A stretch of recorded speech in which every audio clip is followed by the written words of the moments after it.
नमस्कार प्यारे साथियों। आज मैं इस वीडियो में बताने वाली हूँ जो जीवन कौशल सब्जेक्ट आती है सुपर टेट के अंदर 10 नंबर की आती है। ये सुपर टेट का सिलेबस है जिसमें 14 सब्जेक्ट होती हैं। उन्हीं सब्जेक्ट्स में से एक सब्जेक्ट आती है जीवन कौशल, जो कि ये है। इसके अंदर ये महत्वपूर्ण टॉपिक्स आते हैं। इस तरीके से इस बुक में भी दिखा सकती हूँ मैं। ये 10 नंबर की सब्जेक्ट आती है। इसमें ये टॉपिक्स होते हैं। इसमें 8 डिवाइड में कर दिया है, लेकिन मैंने छोटे डिवाइड में करके इसलिए मैंने 6 टॉपिक महत्वपूर्ण माने हैं। तो ये हैं 6 महत्वपूर्ण टॉपिक। लाइफ स्किल के अंदर 10 नंबर की सब्जेक्ट जो आती है उसके अंदर ये 6 टॉपिक हैं। आज मैं इस वीडियो में बताने वाली हूँ कि मैंने लाइफ स्किल की तैयारी कहाँ तक कर ली है, कहाँ तक मैंने सिलेबस कंप्लीट कर लिया है। आइए इस वीडियो में बने रहते हैं अंत तक। ये है जीवन कौशल, जिसकी शुरुआत होती है। मैंने इस तरीके के नोट्स तैयार किए हैं अपने छोटे छोटे। काफ़ी जल्दी सब्जेक्ट हो गई है। तो ये हैं 10 लाइफ स्किल हैं। ये देखिए, इस तरीके से आप भी अपने डिवाइड तरीके से सब्जेक्ट को ले सकते हैं। एक बार में 4 सब्जेक्ट से ज़्यादा नहीं उठानी है, इसलिए मैंने सबसे पहले सीडीपी को चुना। सीडीपी के अंदर टीचिंग स्किल को ख़त्म किया, फिर लाइफ स्किल को ख़त्म किया। इससे पहले सीडीपी को ख़त्म किया था। तो आप देख सकते हैं, ये मैंने पहली क्लास से मैंने भी सेल्फ स्टडी नोट्स से तैयार की है।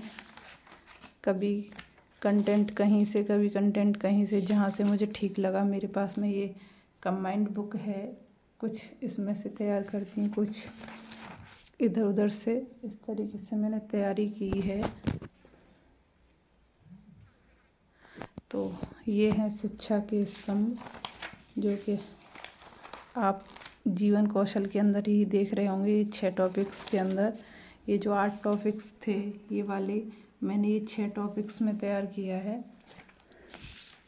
ये शिक्षण कौशल है, लाइफ जीवन कौशल है। ये 6 टॉपिक्स हैं इसके अंदर। तो 8 टॉपिक्स को मैंने पहले ख़त्म किया, शिक्षण कौशल वाले को। और ये है जीवन कौशल प्रबंधन एवं अभिवृत्ति, जिसको बोला जाता है। ये 6 टॉपिक्स के अंदर आता है, इसलिए मैंने 6 टॉपिक्स में कवर किया इसको। तो जो 6 टॉपिक्स हैं वो 6 टॉपिक्स ये हैं। तो आप देख सकते हैं किस तरीके के नोट्स हैं। बहुत ही इजी भाषा में, बस 1-2 बार पढ़ लीजिए, माइंड में फीड हो जाते हैं। जैसे ये 21वीं शताब्दी के जो कौशल थे, 3L जिनको बोला जाता था, वो इस तरीके से थे। ये देखिए, ये 4C हैं, अधिगम जो कौशल होते हैं। ये जीवन कौशल हैं, ये फिलिप्स जिसको बोला जाता है। ये फिलिप्स के बारे में सारा मैंने बताया है।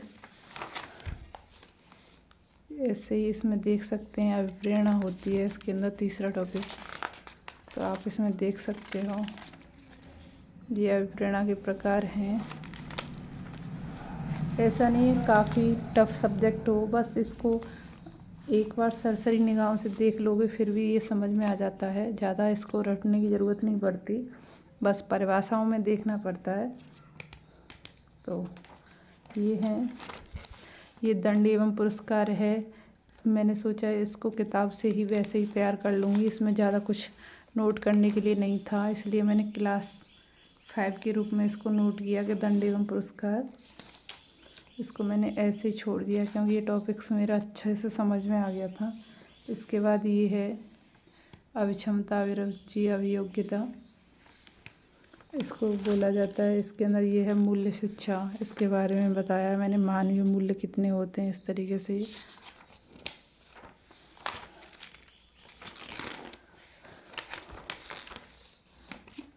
एक इजी भाषा में बताएं हम कि जो मूल्य किसे बोला जाता है, तो मूल्य वे विचार होते हैं जिनके लिए मनुष्य जीता है।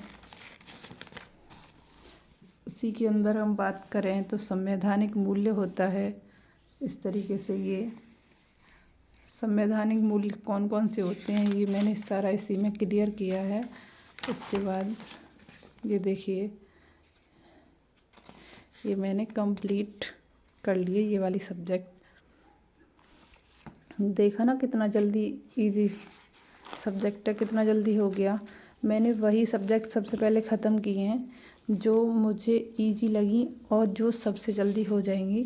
इसके बाद मैं इसके साथ में लेने वाली हूँ मैथ और रीजनिंग को, क्योंकि मैथ मेरा ठीक है। पीसीएम से मैंने बीएससी किया इसलिए मेरा मैथ ठीक है, तो मैं मैथ को कवर करूँगी और रीजनिंग को कवर करूँगी साथ साथ में। तो मैथ और रीजनिंग, जो कि मैथ 20 नंबर का आता है और 5 नंबर की रीजनिंग आती है, तो 25 नंबर का ये तैयार हो जाएगा। 30 नंबर की ये सीडीपी तैयार हो जाएगी। इसके साथ में मैंने लिया हिंदी को, हिंदी और संस्कृत को। हिंदी 20 नंबर की आती है, संस्कृत 10 नंबर की आती है। सबसे लास्ट में जो मैंने सब्जेक्ट छोड़ा है वो है मेरा 10 नंबर का इंग्लिश, क्योंकि इंग्लिश को छोड़े हमको काफ़ी टाइम हो गया था, मेहनत ज़्यादा करनी पड़ती, इसलिए हमने इंग्लिश में सबसे बाद में देखा है कि इस तरीके से।